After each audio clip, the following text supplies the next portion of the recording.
This is Ice Cream Gecko, and in today's video we're going to take a look at the Wagner Big City Pizza inspired by #Rome.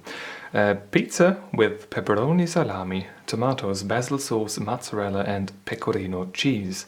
Now I had one of these big pizzas, I think it was the London themed one, a couple of weeks ago, and I was surprised because it really was better than I expected. And I didn't plan on reviewing any of these big city pizzas, those bigger American style pizzas, anytime soon, but that last one, really, it tipped me over to one side, and I thought maybe they are worth it again.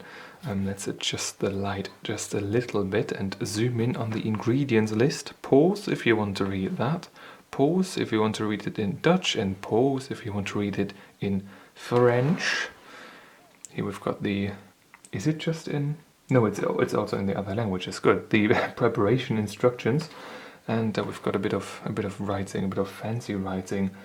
Apparently, you can become this. This looks more Greek with that. Anyway, the nutrition table down at the bottom right here, and of course, as always, the address where you want to write your angry letters to. 405 grams of netto fill weight. So far so good. I think on the outside it looks alright. I expect it to be a bit too juicy, maybe more than it should be, probably, but we're going to find out about that quite soon. Let's take it out of the box first though. I'd like to put this into the oven without it. Here is the pizza itself. I'll get my little measuring device. Hang on. So let's fold out the good old Zollstock, the Gliedermessstab in metrische Einteilung. And we are at about just under 25 centimeters. So it's about, let's try to hold it properly so the actual diameter is given. Yeah, just under 25 centimeters it seems to amount to in the diameter of the pizza. And when we relieve it of its protective foil, we can see tomato pieces right here, a bit of green. We've got a green sauce right there. I assume that this is the Basil Sauce. We've got a tomato sauce up there on the very bottom. Got a pepperoni salami pieces. Quite a few actually, more than I expected. There's one, there's one, there's one, there's one, there's one, there's one, there's one, there's one, there's one. And I think I had this one before, but it looks like there's another one. That's a lot. Okay, and we've got I think mozzarella cheese and pecorino cheese sprinkled all over it. I assume that these smaller pieces are the goat cheese. Is it goat or is it sheep cheese?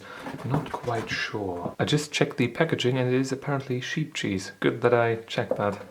It's not that this is important, but yes, I should know these things as a wannabe YouTube reviewer. I'll put this into the oven now and I'll be back in a second. The pizza is now prepared. I left it in the oven at 220 degrees Celsius for 15 minutes. I did not preheat the oven, and that's the usual procedure that I go through when preparing these frozen pizzas. Most of the time it works really well. Sometimes it doesn't really, but I then simply leave it in the oven for a tiny bit longer.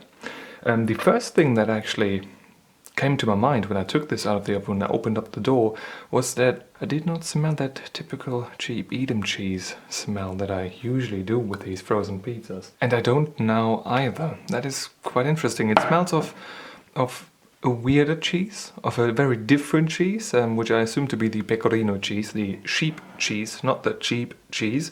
And otherwise I just smell those pepperoni salamis, which is quite interesting. So let's slice this one up.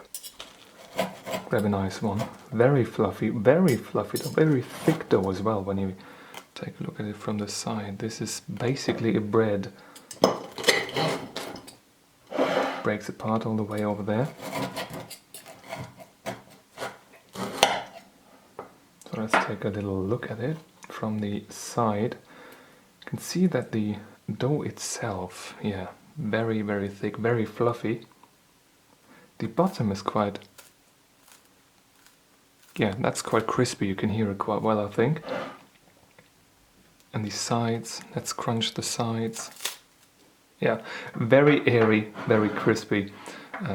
Not too dark. This is just right, it seems. And overall, yeah, consistency-wise, like a typical cakey big pizza. So overall, it is smelling good. It is looking good. Let's see how it tastes.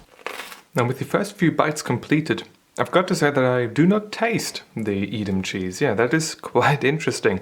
I don't taste that much cheese. It does taste a little bit of pecorino, that is for sure. And it certainly has a rich tomato sauce flavor to it.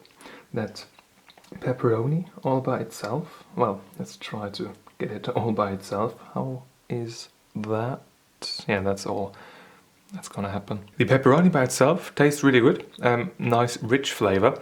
It is quite thick, not too thin. The last pizza we had, those were everything on that was quite thin. This is a bit juicier, bit thicker. Overall, a more pleasant eating experience, I would say. Let's take a look at the basil sauce that we've got right here. A bit difficult to get those blobs without the tomato sauce under it. This has to suffice, I think. And yes, the basil sauce tastes of basil sauce. It reminds me a lot of these thinner, runnier pestos. It does come quite close to that. Let's take a look at some of these tomato pieces, tomato slices on here. How they are. They look like the standard Wagner frozen pizza ones. Nothing special in that department, but let's see how they taste. Yeah, taste-wise, they are quite similar to the regular ones. They certainly have their, quite a strong acidity to them. They don't really taste like these cherry tomatoes, those small ones. At least not the ones that are, fully ripened.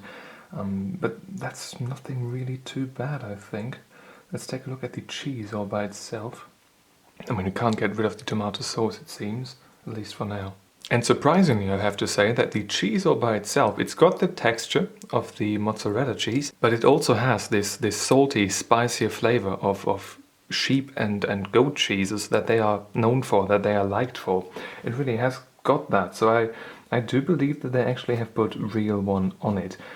Is there anything else we need to taste right now? I think we've got the basics covered. We've got the pepperoni salami, we've got the tomatoes, the tomato sauce, all by itself tastes quite rich, and the basil sauce we had, and the cheese.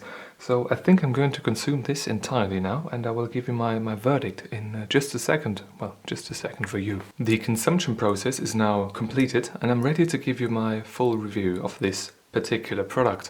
Now, the first impression of this pizza was very decent. Overall, it looked quite alright. It was colorful. Everything was distributed well. We had quite a bit of those pepperoni salami pieces on there, nicely spread out. Same goes for the cheese and those tomato slices. Overall, very decent first impression. Color-wise, in the frozen as well as in the ready-made state, it looked nice and natural enough, I've got to say. Like, the cheese didn't have any off-coloring to it, the pepperoni looked decent, the tomato sauce wasn't weird, that particular basil sauce looked and felt alright as well. Overall, I don't have too much to complain in regards to this particular frozen pizza. Consistency and texture-wise, the pizza base itself and the crust was nice and thick, which is appropriate for these big pizzas. It is not really my thing. I prefer like really thin pizzas for the most part. When it comes to frozen pizzas and these big pizzas / American pizzas, in their frozen state, I think this was a decent attempt at it. Nice and fluffy, nice and airy, and crunchy as well on the entire bottom and the crust itself. It wasn't just like a thick, weird, crumbly mess. It was well executed, I think, for a big pizza. Something you have to keep in mind though when you actually bake this, when you make them, is that the toppings on top insulate that first lower layer of the pizza quite well with the sauce on it, and because there is so much air in the dough itself, it doesn't get all that heat, even with convection turned on, that comes from the bottom. So you really want to give it sometimes a bit more time than you maybe think at first, just to get everything nice and heated.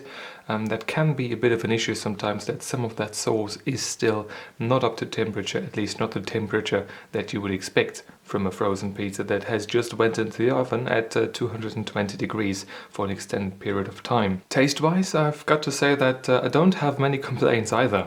The dough itself, the pizza crust, it didn't have any aftertaste to it, which was nice. Sometimes they do have that, especially these thicker doughs, these thicker pizza bases. This one hadn't at all.